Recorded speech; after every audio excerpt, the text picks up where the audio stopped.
emperor's new clothes. Many, many years ago, there was an emperor who was so terribly fond of beautiful new clothes that he spent all his money on his attire.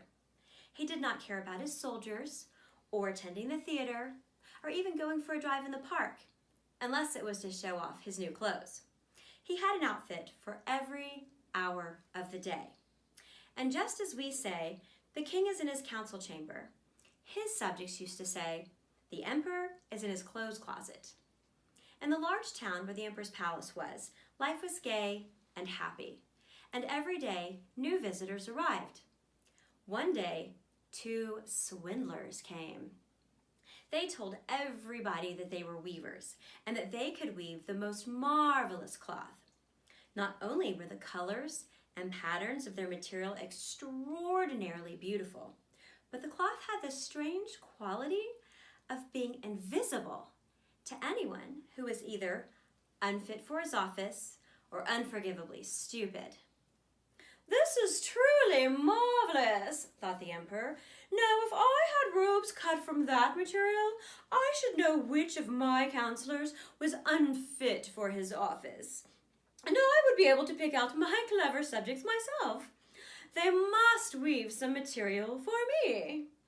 And he gave the swindlers a lot of money, and they could start working at once. They set up a loom and acted as if they were weaving, but the loom was empty. The fine silk and gold threads they demanded from the emperor, they never used, but hid them in their own knapsacks.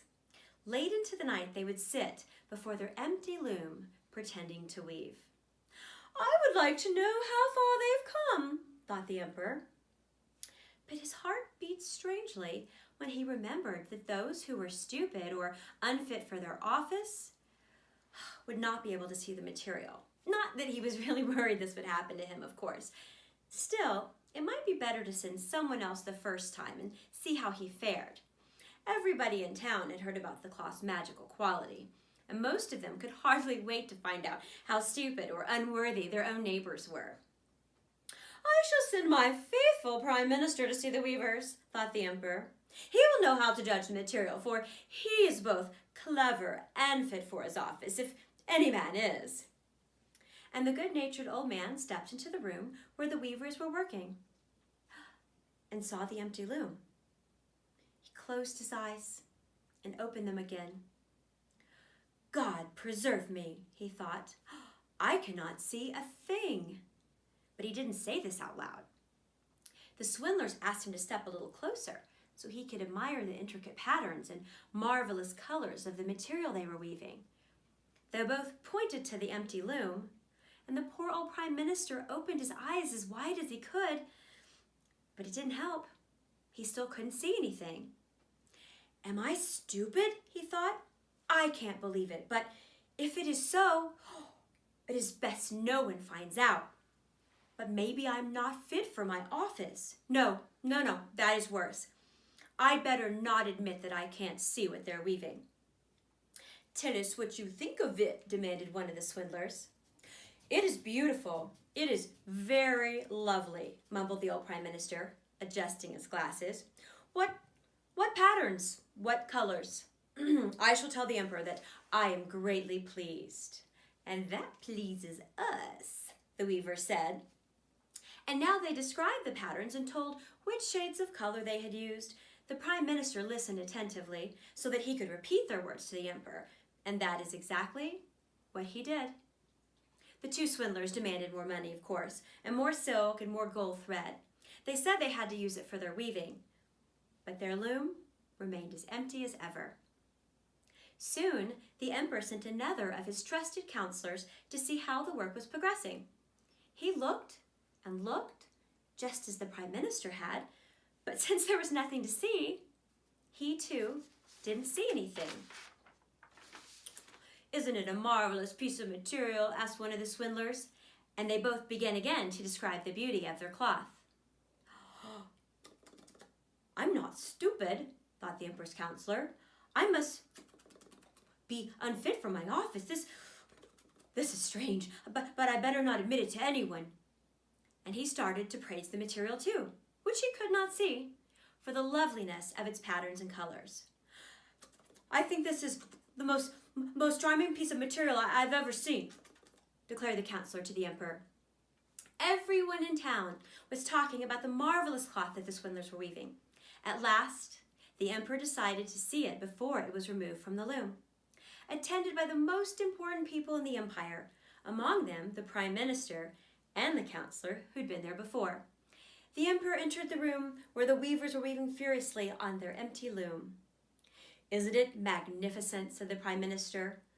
"Your Majesty, look at the colors and the patterns," said the counselor, and the two old gentlemen pointed at the empty loom, believing that all the rest of the company could see the cloth.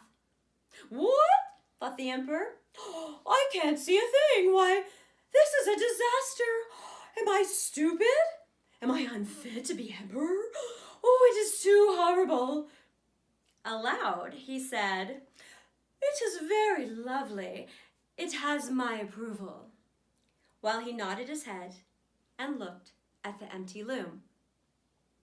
All the counselors, ministers, and men of great importance who had come with him stared and stared, but they saw no more than the emperor had seen, and they said the same thing that he had said. "It is lovely!" And they advised him to have clothes cut and sewn so that he could wear them in the procession at the next great celebration. "It's magnificent! Beautiful! Excellent!"